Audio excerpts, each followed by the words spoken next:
So make sure you've got some elastic around the waist, because that will be your reference point each time you're measuring. So first up is the bust level.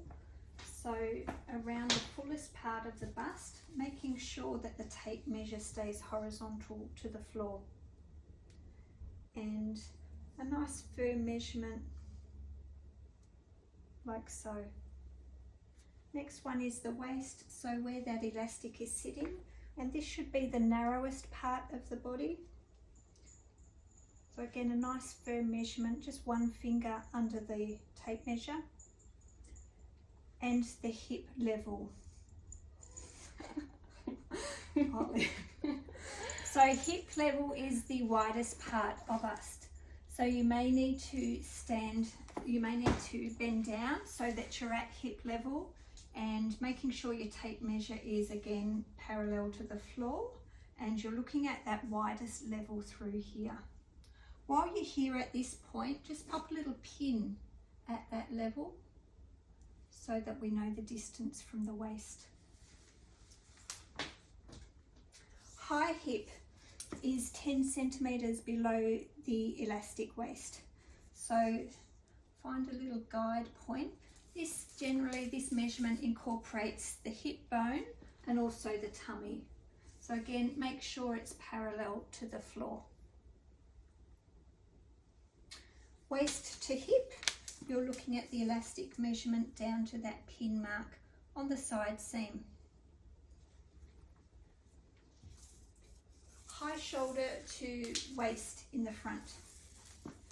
So let's look at the mid shoulder point where your bra strap is, over the bust line down to that elastic waist. Nape to waist. Your nape is where your bone is at the back of your neck, where your spine starts. So that bone there, centre back down to waist level. The shoulder measurement is from the shoulder line, from the base of the neck to the bone on your shoulder through here. So usually you can feel the bone where the shoulder stops and the arm starts. Shoulder to shoulder, we do this as a front measurement, so from shoulder bone to shoulder bone, straight across like so.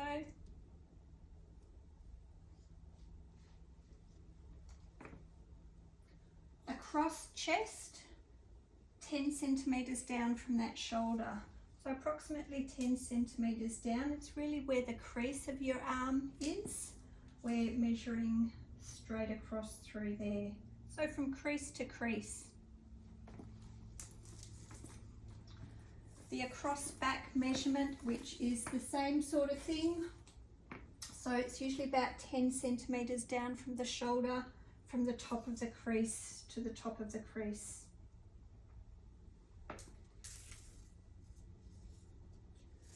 Neck circumference, this can be a bit of a tricky one. If you've got a necklace on, a thin chain necklace, that tends to sit at that neckline. What we're looking at is from the center of the clavicle here.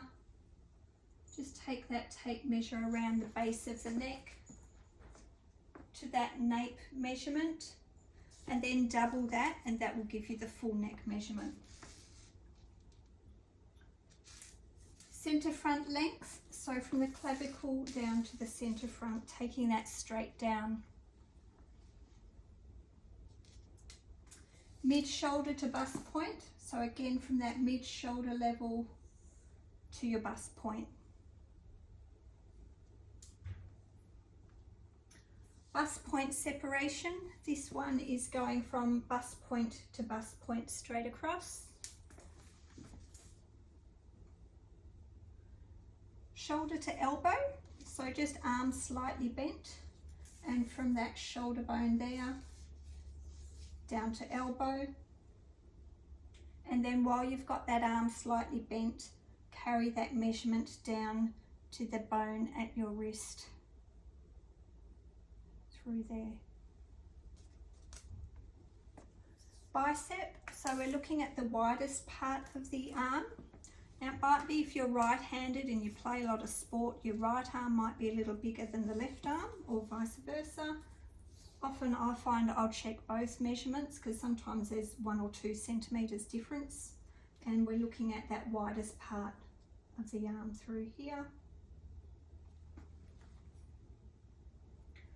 Wrist circumference, so just with your thumb inside like that, we're looking at the widest part of that hand, so that we know a hand can go through a sleeve.